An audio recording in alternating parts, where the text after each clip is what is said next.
India's top competitive exams JEE, NEET, Olympiad, Law, Groups, etc.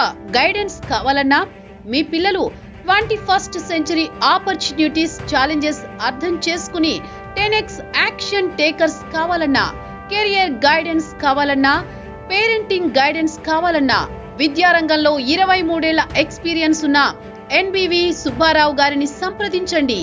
Phone 8866629883. నమస్తే, welcome to prime 9 study point. ఈరోజు ఈ వీడియోలో మనం ఏం తెలుసుకుంటున్నామంటే, ఈ మధ్య కాలంలో పిల్లలు అస్సలు మాట వినకుండా, మరీ ముఖ్యంగా టీనేజర్స్ మాట వినకుండా ఓన్ డెసిషన్స్ తీసుకొని రాంగ్ వేలో వెళ్తూ ఉంటారు. సో అలాంటి వాళ్ళ పేరెంట్స్ చాలా ఇబ్బంది పడుతూ బాధపడుతూ కూడా ఉంటారు. ఎందుకు ఇలా జరుగుతుంది, రీజన్స్ ఏంటి, ఎలా మరి జాగ్రత్తలు తీసుకోవాలి, వీటన్నిటి గురించి తెలియజేయడానికి మనతో పాటు ఉన్నారు NBV సుబ్బారావు సార్. ముందుగా వెల్కమ్ సార్. సార్, మెయిన్గా ఇప్పుడు ఈ మధ్య కాలంలో ప్రజెంట్ సిచ్యువేషన్లో టీనేజర్స్ ఉన్నారు, చాలా ఇబ్బంది పెడుతూ ఉంటారు పేరెంట్స్ని కానీ టీచర్స్ని కానీ, మాట వినకుండా ఓన్ డెసిషన్స్ తీసుకొని వాళ్ళదే కరెక్ట్ అంటూ వింటూ ఉంటాం. సో దీనికి కారణం ఏమై ఉంటుంది, ఇలాంటి జాగ్రత్తలు తీసుకోవాలంటారు? ప్రస్తుతం టీనేజర్స్ పేరెంట్స్ మధ్య ఉన్నటువంటి ఆ conflict I could say 70 to 80% ఉందండి.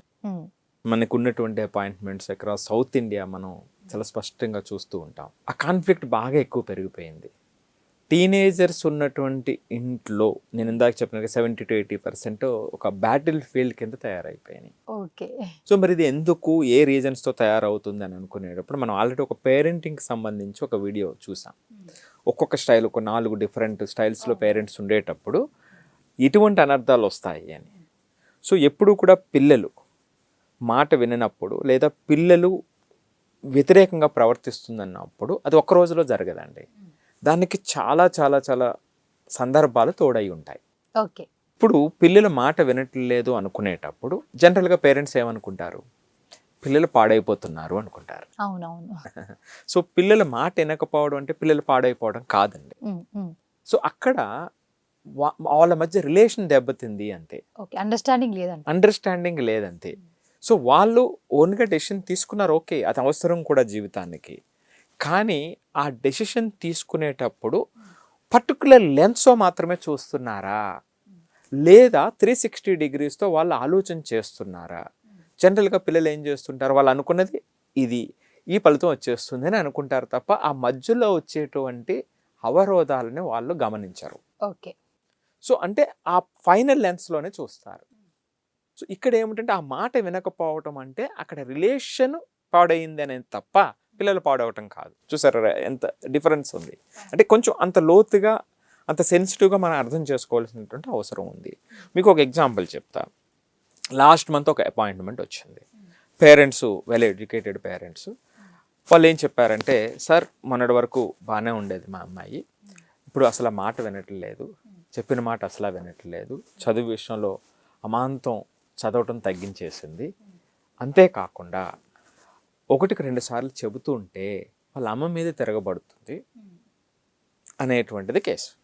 అంటే ఇది నేనేమంటున్నానంటే, ఇది ఒక్క ఇంట్లో సమస్య కాదండి, చాలా చాలా చాలా, నేను ఒక 2 ఎగ్జాంపుల్ చెప్తాను మీకు. దీంట్లోనే చాలా చోట్ల జరుగుతుంది. సో అంటే దీన్ని కరెక్ట్ చేస్తే ఏమవుతుందంటే ఆ పిల్లల పూర్తి ఎనర్జీస్తో పనిచేస్తారు. దీన్ని నెగ్లెక్ట్ చేస్తే ఏమవుతుందంటే ఆటోమేటిక్గా విలువైన సమయం పోతుందన్నమాట అండి. నేను ఇమీడియట్గా వాళ్ళని క్వశ్చన్ అడిగా, మీరు ఎంతకాలం క్రితం మీ అమ్మాయితో ఆప్యాయంగా మాట్లాడారు? ఆ మాట్లాడిన మాటలు చదువు గురించి, మార్కుల గురించి కాకుండా ఎప్పుడు మాట్లాడారు, ఎంతకాలం క్రితం మాట్లాడారు అని ఒకే ఒక ప్రశ్న వేశా. ఇమీడియట్గా వాళ్ళిద్దరూ సైలెన్స్, సమాధానం లేదు. ఓకే.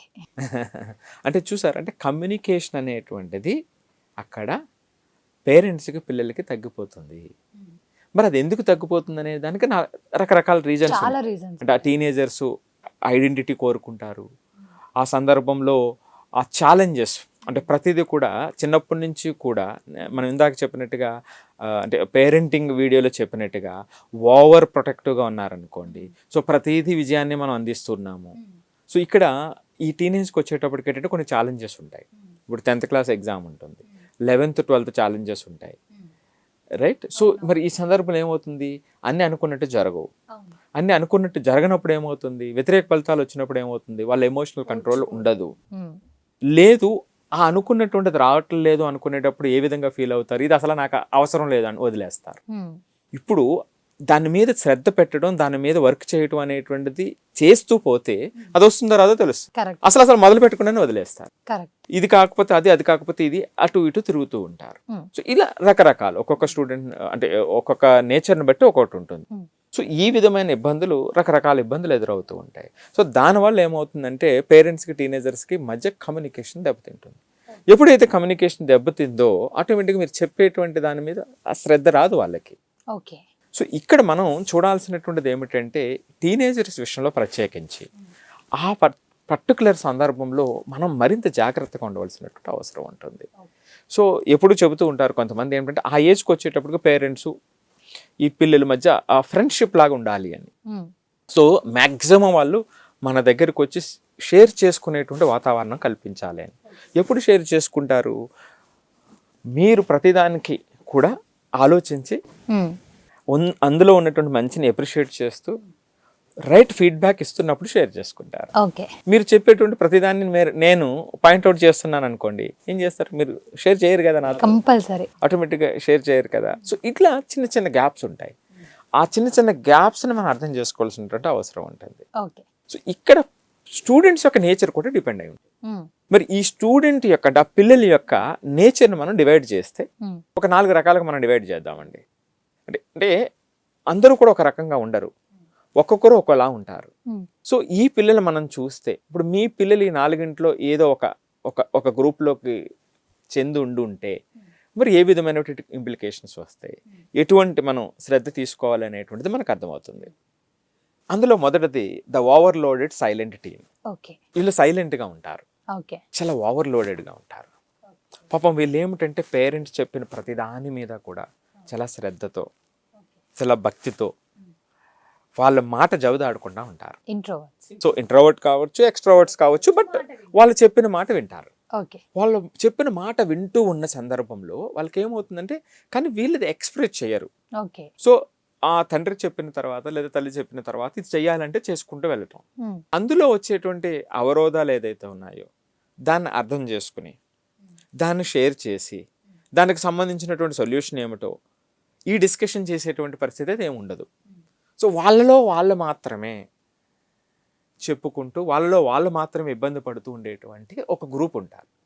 సో వీళ్ళు చాలా డిసిప్లిన్గా ఉంటారు, చెప్పిన మాట వింటారు, చాలా రెగ్యులర్గా క్లాసెస్కి వెళ్తారు, క్లాసులో ఉంటారు, రైట్, ఇవన్నీ జరుగుతూ ఉంటాయి. కానీ వాళ్ళ లోపల చాలా ఎమోషనల్ బర్డెన్తో ఉంటారు. కొన్ని రోజుల క్రితం ఒక స్టూడెంట్ వచ్చారు. సో ఆ స్టూడెంట్ ఈ కోవకి చెందినటువంటి స్టూడెంట్ అనమాట. అమ్మాయి చాలా డిసిప్లిన్ అని చెప్పాను కదా, చాలా మంచి అమ్మాయి, ఎక్కడ మనం పాయింట్అవుట్ చేయలేము, టైం పడుకుంటుంది. సో సోషల్ మీడియా అడిక్షన్ అదేమీ లేదు, అన్నీ చక్కగా ఉన్నాయి. కానీ ఎందుకు ఈ ప్రాబ్లం వస్తుంది అని అన్నప్పుడు చాలా ఒక 15-20 నిమిషాలు జాగ్రత్తగా మాట్లాడిన తర్వాత ఆ అమ్మాయి చెప్పినటువంటి మాట ఒకటే, మా అమ్మ మార్క్స్ అడుగుతుంది, మా నాన్న ర్యాంక్ అడుగుతారు, టీచర్స్ పెర్ఫార్మెన్స్ అడుగుతారు. సో ఇవే జరుగుతుంటాయి తప్ప, ఇవే రిపీట్ అవుతాయి తప్ప నా గురించి అడిగేటువంటి వాళ్ళు ఎవరూ లేరు, నా ప్రాబ్లం అర్థం చేసుకునేటువంటి వాళ్ళు ఎవరూ లేరు, నాకు సపోర్ట్ చేసేటువంటి వాళ్ళు ఎవరూ లేరు అనేటువంటిది, అంటే ఇంత మంచి స్టూడెంట్ మనసు లోపల ఉన్నటువంటి భావం.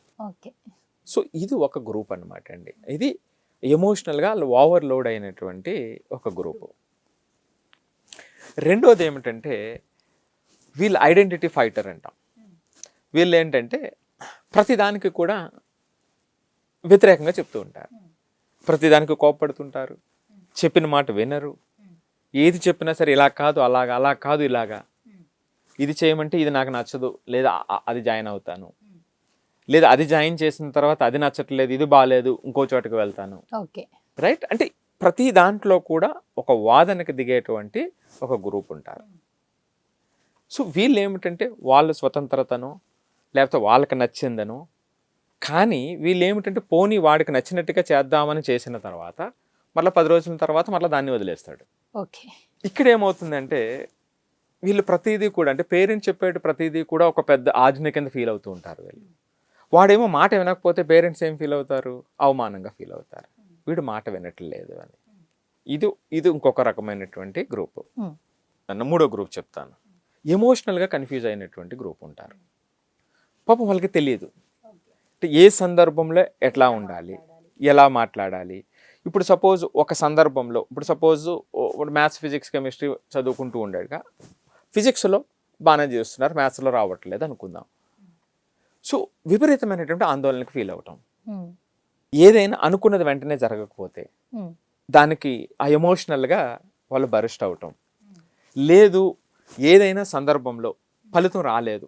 ఇప్పుడు ఎగ్జామ్ రాశారు, సో లేదా ఎగ్జామ్లో మొట్టమొదటిగా కొన్ని క్వశ్చన్స్ వాళ్ళకి తెలియకుండా అంటే తెలియని క్వశ్చన్స్ ఉన్నాయి, కొంచెం కష్టంగా అనిపించింది, వెంటనే వాళ్ళు ఎమోషనల్గా వీక్ అయిపోతారు. సో మిగిలిన టైం అంతా వేస్ట్ చేస్తారు. లేదు ఏదైనా మార్క్స్ తక్కువ వచ్చినాయి, మరి ఎట్లా చెప్పాలి, అమ్మతో ఎట్లా చెప్పాలి, నాన్నతో ఎట్లా చెప్పాలి అనేటువంటి ఆ ఎమోషనల్ కన్ఫ్యూజ్తో ఉంటారు. అంటే ఆ షేర్ చేసుకోలేనటువంటి పరిస్థితిలో ఉంటారు. షేర్ చేసుకుంటే ఏమవుతుందో, షేర్ చేసుకోకపోతే ఏమవుతుందో. అసలు నేను పేరెంటింగ్ వీడియోలో కూడా చెప్పాను, ఆ ఎమోషనల్ ఒకాబులరీ అని చెప్పాను. సో దేనికి సంబంధించి ఏ రకమైనటువంటి ఫీలింగ్ ఉంటుంది, సో దాన్ని ఏ విధంగా అధిగమించాలి, ఇది న్యాచురల్లా, ఇది న్యాచురల్ కాదా, సో ఇది న్యాచురల్ మించి వెళ్ళిపోతుంటే ఏ విధంగా చేయాలి అనేటువంటి చిన్న అవగాహన వచ్చినప్పుడు అది కంట్రోల్ వస్తుంది.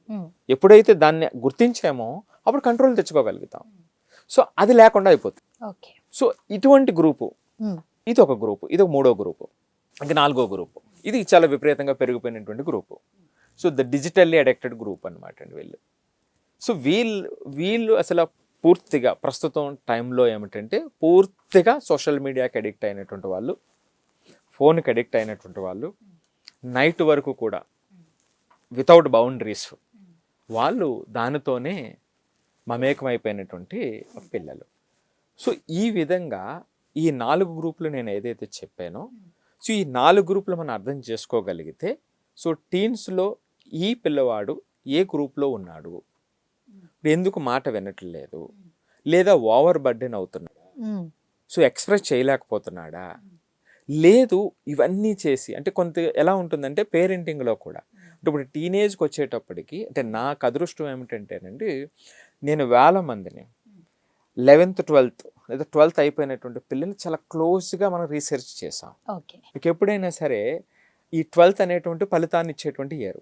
అవును. ఇప్పుడు 10th వరకు ఒకలాగా ఓకే బాగుంది బాగోలేదు పెద్ద ఇబ్బంది ఏమి ఉండదు. ఇక్కడికి వచ్చేటప్పటికి ఏమవుతుంది, 10th వచ్చేటప్పటికి మార్క్స్ వస్తాయి, 11th 12th వచ్చేటప్పటికి ర్యాంక్స్ వస్తాయి. ఈ ర్యాంక్స్ మార్క్స్కి వచ్చేటప్పుడు ఏమవుతుంది, ఏ పేరెంటింగ్ స్టైల్లో అయినా కానివ్వండి, ఈ పిల్లలు ఇక్కడికి వచ్చేటప్పటికి ఎవరు నిలబడగలుగుతున్నారు, ఎవరు నిలబడలేకపోతున్నారు, ఎవరు సక్సెస్ అవుతున్నారు, ఎవరు సక్సెస్ కాలేకపోతున్నారు. ఇక్కడ దాకా వచ్చిన తర్వాత నేను ఇదివరకు కూడా చెప్పాను, ఒక 850 మంది మీద ఒక రీసెర్చ్ చేశామని.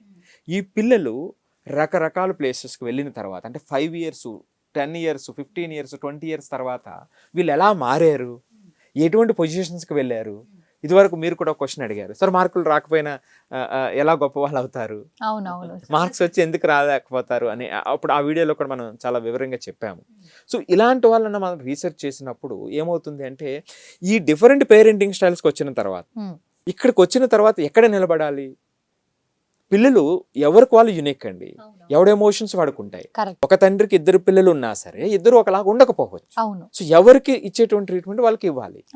ఇవన్నీ నేను గమనించిన తర్వాత నేను కిందటి వీడియోలో చెప్పాను సేఫ్ అని, ఒక పేరెంటింగ్ స్టైల్ SAFE అని.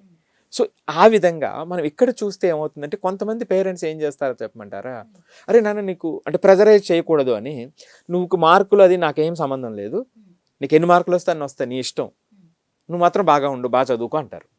కొంతమంది ఏం చేస్తారంటే నీకు ఎందుకు రాలేదు అని పిన్ పాయింట్గా చాలా చాలా ప్రెజరైజ్ చేస్తూ ఉంటారు. కొంతమంది మొత్తం వదిలేస్తారు. మరి రెండింటిలో ఏది కరెక్ట్? చెప్పే విధానం. సో చెప్పే విధానమే కాకుండా ఆ పిల్లల యొక్క పరిస్థితిని బట్టి కూడా ఆధారపడి. సో ఇప్పుడు ఆ పిల్లలు రెస్పాన్సిబుల్గా ఉన్నటువంటి పిల్లలు ఉన్నారు, ఎప్పటికప్పుడు రెస్పాన్సిబుల్గా పనిచేస్తూ ఉన్నారు, ప్రతిదీ కూడా జాగ్రత్తగా అర్థం చేసుకుని డిసిప్లిన్గా ఉన్నారు. అప్పుడు మొదట మీరు చెప్పినట్టుగా నాన్న మార్కుల తర్వాత ముందైతే నీ ప్రయత్నం నువ్వు చేస్తున్నావు. కరెక్ట్ సో మార్క్స్ రావట్లేదా, అది ఎలా వస్తాయో చూద్దాం. కానీ చేసేటువంటి ప్రయత్నంలో ఎక్కడైనా లోపం ఉందో ఏంటో ఒకసారి మనం చూసుకుంటే ఇది వస్తాయి. నీకేం పర్వాలేదు, మార్కులు నువ్వు మనసులో పెట్టుకోకు, నీ ప్రయత్నాన్ని బాగా స్ట్రెంథెన్ చేసుకుంటూ వెళ్ళు అనటం అనేటువంటిది అక్కడ అది కరెక్ట్ అవుతుంది. Okay, right. సో ఇప్పుడు అస్సలు ఏమీ చేయలేనటువంటి వాళ్ళు ఉన్నాడు, అవునవును, వాడిని మీరు అభిపే నాన్న నీకేం మార్క్స్, అది నేనేం ప్రెజరైజ్ చేయను నీ ఇష్టం అన్నారనుకోండి, వాడు రోజు ఫోన్ పట్టుకుని అవును సార్, వాడు ఇష్టం వచ్చినట్టుగా వాడు ప్రవర్తిస్తూ ఉంటాడు. మరి వాడికి ఇది పని చేస్తుందా? పని చెయ్యదు. చూసారా? అంటే అందుకే మరలా చెప్తున్నా, పేరెంటింగ్ అంటే పేరెంట్స్ ట్రాన్స్ఫర్మేషన్. చూసారా? అంటే అంత క్లోజ్గా మనం అబ్జర్వ్ చేసినప్పుడు ద బెస్ట్ ఇవ్వటానికి, వాళ్ళు బెస్ట్ తెచ్చుకోవటానికి అవకాశం ఉంటుంది. సో ఈ విధంగా వీళ్ళు ఏ విధంగా ప్రవర్తిస్తారు అనేటువంటిది, ఆ ప్రవర్తించినప్పుడు మనం ఇచ్చేటువంటి అవుట్కమ్ ఎట్లా ఉంటుంది, వాళ్ళకి ఆ సపోర్ట్ ఎట్లా ఉంది అనేటువంటిది చాలా చాలా ఇంపార్టెంట్ అనమాట అండి. సార్ అంటే ఫోను, సోషల్ మీడియా, ఫ్రెండ్స్ ఈ టీనేజర్స్ని ఎంతగా ప్రభావితం చేస్తాయి? అంటే ఎక్కువగా టీనేజర్స్ ఫోన్ చూస్తూ ఉంటారు, సోషల్ మీడియాకి అలవాటు పడుతూ ఉంటారు, ఫ్రెండ్స్తో వెళ్ళడం, బయటకు వెళ్ళడం, వాళ్ళ మాట వినడం కూడా చూస్తూ ఉంటాం. ఇది కూడా ఎంతవరకు ప్రభావితం చేస్తూ ఉంటుంది టీనేజర్స్ని? ఇక్కడ కూడా నేనేమంటున్నానంటే, ఎప్పుడు బయట వాళ్ళు ఎక్కువ ప్రభావం చూపుతారు ఏ మనసు మీద అయినా సరే. అంటే ఎక్కువగా మనం ఎంజాయ్కి అలవాటు పడుతూ ఉంటారు టీనేజర్స్. సో బయట వాళ్ళు ఎక్కువ ఎందుకు ప్రభావం చూపుతారు అంటే, ఇంట్లో వాళ్ళని ఎక్కువగా విననప్పుడు, ఇంట్లో వాళ్ళు చేసేటువంటి ప్రతిదాన్ని మనం పాయింట్అవుట్ చేస్తున్నప్పుడు వీళ్ళ మధ్య ఇక్కడ కమ్యూనికేషన్ కట్ అయిపోతుంది. ఎప్పుడైతే వీళ్ళ కమ్యూనికేషన్ కట్ అయిపోయిందో ఆటోమేటిక్గా వీళ్ళు ఏం చేస్తారు?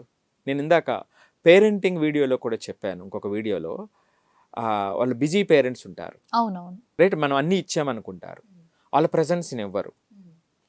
కంఫర్ట్స్, ఫెసిలిటీస్ కాదు, ప్రజెన్స్ ఇంపార్టెంట్ అవుతుంది అక్కడ. అది ఇవ్వనప్పుడు ఏం చేస్తారు? ఆటోమేటిక్గా ఎక్కడైతే వాళ్ళు వింటారో, ఎక్కడైతే వీళ్ళది వ్యాలిడేట్ అవుతుందో, వీళ్ళని అప్రిషియేట్ చేస్తారో అక్కడికి వాళ్ళు వెళ్ళిపోతూ ఉంటారు. సో అది రెండవ పాయింట్. మీరు అడిగిన దాంట్లో మొదటి పాయింట్ ఉంది, digital addiction. So digital addiction ఎందుకు జరుగుతుంది? అదొక సైన్స్. ఇప్పుడు మనం ఒక రీలో లేకపోతే యూట్యూబ్లో షార్ట్స్లో మనం చూస్తున్నాము అంటే అది AI technology, artificial intelligence. Artificial intelligence ఏం చేస్తుంది? మిమ్మల్ని రీడ్ చేస్తుంది, మీ నుంచి నేర్చుకుంటుంది. సాధిక ఇంట్రెస్ట్ ఏమిటి అనేటువంటిది అది ఆల్రెడీ రీడ్ చేసేసింది. సో ఆటోమేటిక్గా మీ ఇంట్రెస్ట్ని రీడ్ చేసిన తర్వాత మీ డోపమైన్ని రైట్ చేసేటువంటి విధంగా అది తయారు చేస్తుంది. మీరు ఆటోమేటిక్గా ఏమవుతుంది? సో మీకు ఇంట్రెస్ట్ ఉన్నటువంటి ఏరియా మిమ్మల్ని అది ఇంటాక్ట్ ఉంచుతుంది. అవును, రైట్. ఆ సర్కిల్ నుంచి మనం బయటకు రాలేకుండా అయిపోతాము.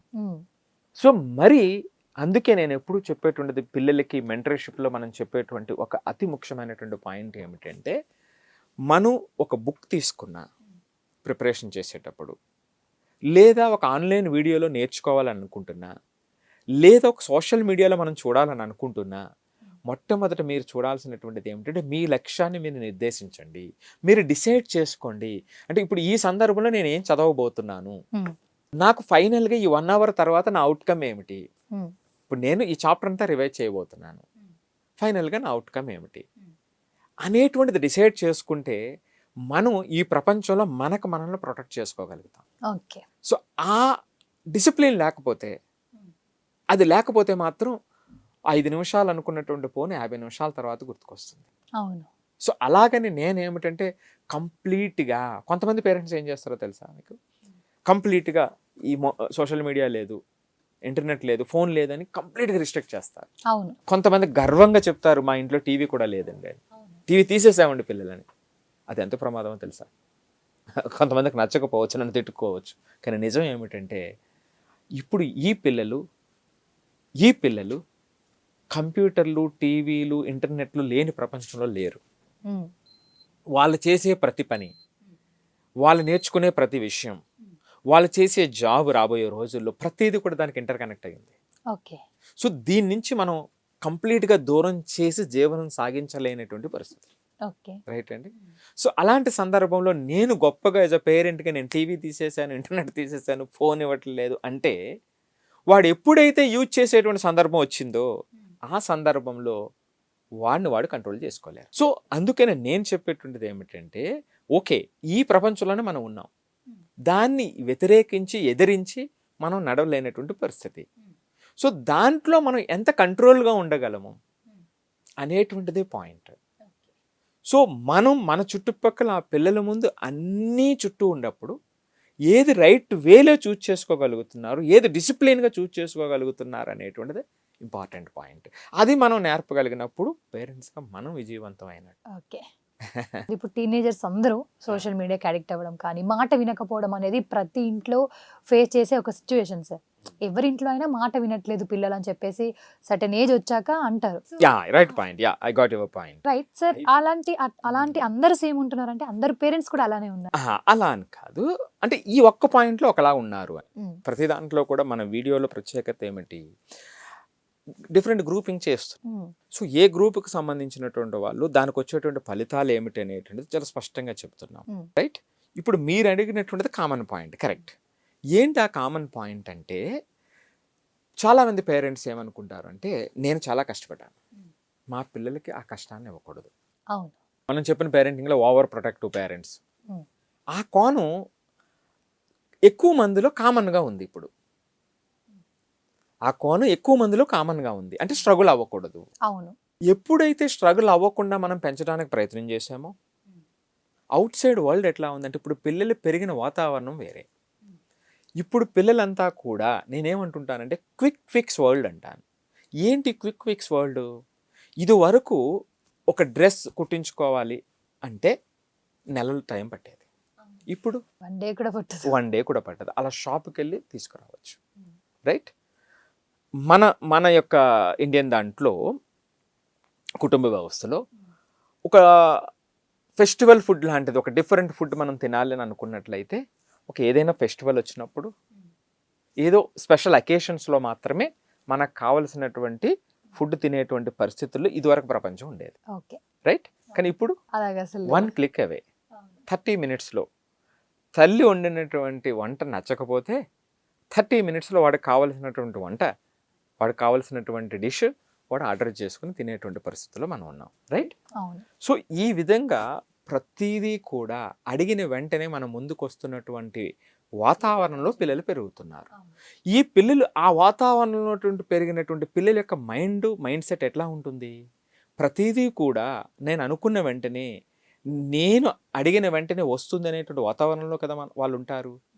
మరి అటువంటి వాతావరణంలో పెరిగినటువంటి పిల్లలు వాళ్ళు చదువుకునేది కూడా, వాళ్ళు నేర్చుకునేది కూడా సింపుల్ ఎఫర్ట్తో వచ్చేయాలి అనుకుంటారు కదా. అవును, కానీ నిజం ఏమిటంటే, నేర్చుకునేటువంటిది ఒక డ్యూ ప్రాసెస్ ఉంటుంది.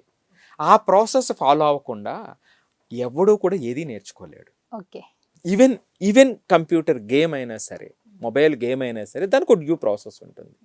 అది ముందు వస్తుందా వెనక వస్తుందా అనేది పక్కన పెడితే, ఆ ప్రాసెస్ లేకుండా వాళ్ళు నేర్చుకోలేరు. Okay, right. సో ఆ ప్రాసెస్ లేకపోవటం వల్ల ఇక్కడ నేర్చుకునేటువంటి దాంట్లో కూడా వెంటనే రావాలి అని అనుకోవటం వల్ల, అంటే ఇనీషియల్ స్టేజ్లో ఆ స్ట్రగుల్ అనేటువంటిది ఉండకపోవటం వల్ల, అంటే ఈరోజు స్ట్రగుల్ అవ్వకపోతే రేపొద్దుటి దారుణంగా ఉంటుంది అనేటువంటిది ఒక సామెత ఉంటుంది. సో కాబట్టి ఆ స్ట్రగుల్ మనం తీసేయడం వల్ల ఏమవుతుంది, నేను ఇందాక చెప్పినట్టుగా టీనేజ్ అంటే 10th 11th 12th ఈ ఏరియాకి వచ్చేటప్పటికి ఈ ఛాలెంజెస్ ఎక్కువ వస్తాయి. అక్కడ మార్క్స్ అంటారు, ర్యాంక్స్ అంటారు. ఈ కోచింగ్లో వచ్చేటప్పటికి వాళ్ళకి అనుకున్నట్టుగా రాదు. ఆ రావాలి అంటే కొంత కష్టపడాలి. ఆ కష్టపడే టైం ఏమో మనకు లేదు, ఆ పెట్టేటువంటి ఎఫర్ట్ మనకు లేదు, పెట్టేటువంటి మైండ్ సెట్ మనకు లేదు. ఆటోమేటిక్గా ఏమవుతుంది? కరెక్ట్. ఇది అసలైనటువంటి రీజన్ మీరు అడిగినటువంటి ప్రశ్నకి. సో అందుకని ఇది కామన్గా కనిపిస్తుంది. ఎందుకు కామన్గా కనిపిస్తుంది? ఈ కామన్గా ప్రతి పేరెంట్ కూడా ఇది అనుకుంటూ ఉంటారు, మా వాడు నేను పడినట్టుగా స్ట్రగుల్ పడకూడదు అని. అవును, రైట్, మా వాడు స్ట్రెస్ ఫీల్ అవ్వకూడదు అని అనుకుంటారు. కానీ నిజం ఏమిటంటే అండి, ఆ స్ట్రగుల్ స్ట్రెస్ లేకుండా జీవితం ఉండదు. కానీ ఆ మోతాదు ఎంత అనేటువంటిది ఇంపార్టెంట్. Right right. సో ఆ మినిమం మోతాదు, నేను అందుకే స్ట్రెస్ ఫ్రీ అని ఎవరైనా చెబితే అది ఒక పెద్ద తప్పు అని చెప్తాను. అలాంటి వాళ్ళు మీకు చెప్తున్నారు అంటే అది నిజంగా ఈజీగా స్ట్రెస్ ఇచ్చేటువంటి వాళ్ళు అని చెప్తాను. మనం ఏమిటంటే ఆ స్ట్రెస్ మేనేజ్ చేయటం ఎట్లాగా, స్ట్రగుల్ని మేనేజ్ చేయటం ఎట్లాగా అనేటువంటిది నేర్పవలసినటువంటి అవసరం ఉంటుంది. ఇవి అనుకోకుండా జీవితంలో వచ్చేటువంటివి. సో అవి జీవితానికి పునాది అవుతాయి, జీవితానికి ఉన్నతికి దోహదం చేస్తాయి.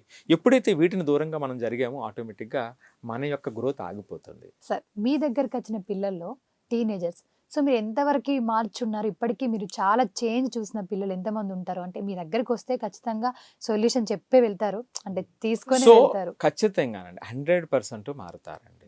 ఎలా మారుస్తారు? అంటే మీరు వాళ్ళు ఫస్ట్ అనాలిసిస్ చేసి వాళ్ళకి కావాల్సింది ఇస్తారు కదా మీ ఫార్ములా ప్రకారం. కరెక్ట్. ఇప్పుడు నేను ఇందాక మనం ప్రతి వీడియోలో మనం చెప్తున్నది ఏమిటంటే అందరికీ కూడా ఒకే సొల్యూషన్ ఉండదు.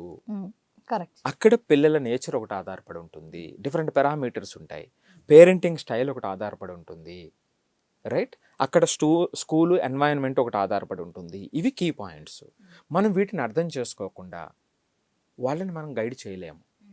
సో ఇక్కడ మనం ఏమిటంటే ఆ పేరెంటింగ్ స్టైల్ మనం అర్థం చేసుకున్న తర్వాత పేరెంట్స్కి సంబంధించి మార్పులు ఏం తీసుకోవాలి, పిల్లలకు సంబంధించి ఎక్కడ ఇబ్బంది పడుతున్నారు, నిజంగా వాళ్ళు నిజాయితీతో కూడినటువంటి ఇబ్బందుల్లో ఉన్నారా, నిజాయితీతో కూడినటువంటి ఇబ్బందుల్లో లేరా.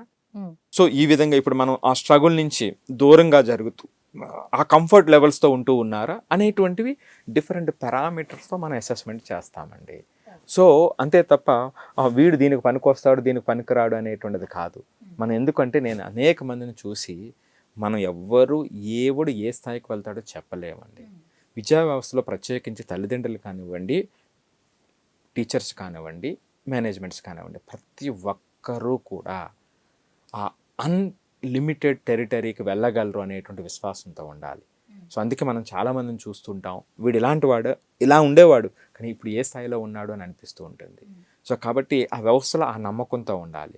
అందుకని ఈ పిల్లలు పేరెంట్స్ని ఇద్దరిని మనం అర్థం చేసుకొని అసెస్మెంట్ చేసి కొన్ని ఇన్స్ట్రక్షన్స్ మనం ఇవ్వగలుగుతామండి. అంటే కొన్ని ఎంత సింపుల్గా ఉంటాయంటే అండి సదిక, ఇప్పుడు టీనేజర్స్ విషయంలో టైమింగ్ ఇంపార్టెంట్.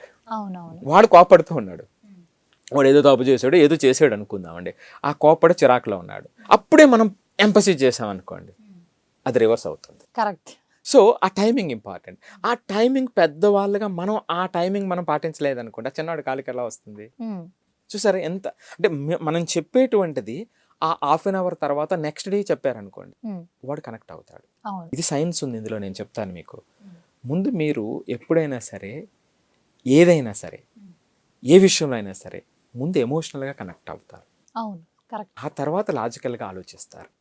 ఎమోషనల్ కనెక్ట్ రాకుండా మీరు లాజిక్ పని చేయదు. ఆ హీటెడ్ ఆర్గ్యుమెంట్లో వాడు చెప్పిన మాట వినటువంటి సందర్భంలో మీరు చెప్తూ పోతున్నారు, బోల్డ్ లాజిక్లు చెప్తున్నారు, బోల్డ్ రీజన్ చెప్తున్నారు, అన్ని 100% కరెక్టే, కానీ మైండ్లోకి వెళ్ళదు. సో ఎప్పుడైతే వాడికి ఎమోషనల్ కనెక్ట్ మొదలు పెట్టారో దీనే న్యూరో సైన్స్లో ఫస్ట్ రైట్ నెక్స్ట్ లెఫ్ట్ అని చెప్తారనమాట. ముందు ఎమోషనల్గా మనం కనెక్ట్ అయ్యి ఆ తర్వాత అప్పుడు వాడు లాజికల్గా ఆలోచించడానికి ప్రయత్నం చేస్తూ ఉంటాడు. మీకు అంతగా కొంతమంది టీచర్స్ మీరు ఎప్పుడు అడుగుతుంటారు, ఈ టీచర్ సందర్భంలో ఎందుకు అంత బాగా వింటారు, ఎందుకు అంత వాల్యూ ఇస్తారంటారు చూస్తారా. ఆ టీచర్ ముందు ఆ టీచర్ని లైక్ చేస్తారు వాళ్ళు. అవును, టీచర్ని ఎప్పుడైతే లైక్ చేస్తారో అప్పుడు లాజికల్గా వాళ్ళకి కనెక్ట్ అవ్వటం మొదలు పెడతారు. కరెక్ట్. ఇంకా మూడో పాయింట్ ఏమిటంటే అండి, ఆ ఏజ్లో అప్ టు 23-25 వరకు కూడా మనకి ఈ బ్రెయిన్లో లాజికల్ థింకింగ్కి సంబంధించినటువంటి పార్ట్ డెవలప్ అవుతూ ఉంటుంది. సో వీళ్ళు ఏమిటంటే మోర్ ఎమోషనల్గా ఉంటారు, మోర్ ఎమోషనల్ దెన్ లాజిక్ అనమాట అండి. ఆ ఏజ్లో ఆ ఎమోషన్ అప్పుడు వచ్చినటువంటి కోపం అప్పుడు వచ్చినటువంటి ఎమోషన్ ప్రదర్శిస్తారు తప్ప దానికి సంబంధించినటువంటి ఆ లాజిక్ని ప్రదర్శించేటువంటి వాళ్ళు చాలా చాలా తక్కువ ఉంటారు. అది బయలాజికల్గా డెవలప్ అవుతున్నట్టు గ్రో అవుతున్నటువంటి స్టేజ్ అనమాట. సో ఇది కూడా ఒక రీజన్ అక్కడ. సో ఆ పేరెంట్స్గా మనం అర్థం చేసుకునేటప్పుడు ఏంటంటే ఆ టైమింగ్ ఇంపార్టెంట్. నెక్స్ట్ రెండవది టోన్ ఓవర్ కంటెంట్. మీరు ఏ టోన్లో చెప్పారనేటువంటిది ఇంపార్టెంట్. అవునవును సార్. సో ఆ టోన్ మార్చినప్పుడు ఆ టోన్ వాళ్ళకి కనెక్ట్ అయ్యేటువంటి టోన్లో ఉండేటప్పుడు అది వేరే ఉంటుంది. నెక్స్ట్ ఏమిటంటే ఆ కంపారిజన్, రైట్ కంపారిజన్ కంప్లీట్గా వద్దనట్లా, సో రైట్ కంపారిజన్. సో ఇలా చిన్న చిన్న పాయింట్స్ ఉంటాయి. ఇప్పుడు మీరు చూడండి ఇవన్నీ కూడా, ఇప్పుడు నేను ఇందాక చెప్పినటువంటి టైమింగ్ అన్నాము, పాపం వీళ్ళన్నీ కరెక్ట్గా చెప్పారు కానీ టైమింగ్ ప్రాబ్లం అయితే. అవును. సో మీరు కంటెంట్ కరెక్ట్గా చెప్పారు కానీ ఆ టోన్ ఆ టైంలో ఆ టోన్ ఇబ్బందిగా ఉందనుకోండి వాడు కనెక్ట్ అవ్వదు. వాడు ఏదో మీ మీద గౌరవంతో ఉంటాడు తప్ప లోపలికి వెళ్ళదు. అప్పుడు మీరేమంటారు, మీకు ఇంకా ఫ్రస్ట్రేషన్ మొదలయ్యి నేను ఎన్నిసార్లు చెప్పినా ఇంతే, నువ్వు ఎందుకు వినట్లేదు అనేటువంటి ఆ కాన్ఫ్లిక్ట్ మరింత ఎక్కువ పెరిగిపోతుంది. ఇది సమస్య అనమాట అండి. ప్రతి ఒక్కరు విద్యార్థి తప్పే అనుకుంటారు, అంటే మీరు కరెక్ట్ చెప్పారు, సో యూజ్ అవుతుంది అందరికీ. సో చూసారు కదా, మీకు కూడా ఏమైనా సందేహాలు ఉంటే ఈ నెంబర్కి కాల్ చేయండి, డౌట్స్ అన్ని క్లియర్ అవుతాయి. So this is today episode. మరి ఎపిసోడ్తో మళ్ళీ కలుద్దాం. నమస్తే. ఎన్బివి సుబ్బారావు గారు ఆధునిక ఎడ్యుకేషనల్ డిజైనర్. ఈ 21వ శతాబ్దంలో విద్యార్థులు, ఉపాధ్యాయులు, తల్లిదండ్రులపై లోతైన పరిశోధన చేశారు. 3 బుక్స్ కూడా రాశారు. విద్యార్థులకు మార్క్స్ మరియు ర్యాంక్స్ తో పాటు ఇప్పుడు self learning growth mind set అత్యవసరమని ఆయన డిజైన్ చేసిన ఇన్నోమెంటర్షిప్ ఎక్సైల్ మైండ్ RPT ఫ్రేమ్వర్క్ లాంటి సెషన్స్, ప్రాక్టికల్ మరియు వర్చువల్ టెక్నిక్స్ అందిస్తూ దేశవ్యాప్తంగా విద్యార్థులను సెల్ఫ్ రిలయంట్ గా తయారు చేస్తున్నారు. ఆయన క్లాస్ రూమ్ బలపడితే భారతదేశం మరింత బలపడుతుందని నమ్ముతారు. ఇప్పటి వరకు 17,550 మంది విద్యార్థులకు జేఈఈ, నీట్ మెంటర్షిప్, 2,530 మంది టీచర్స్ కి ట్రైనింగ్, 1,850 మంది పేరెంట్స్ కి మెంటర్షిప్ అందించారు.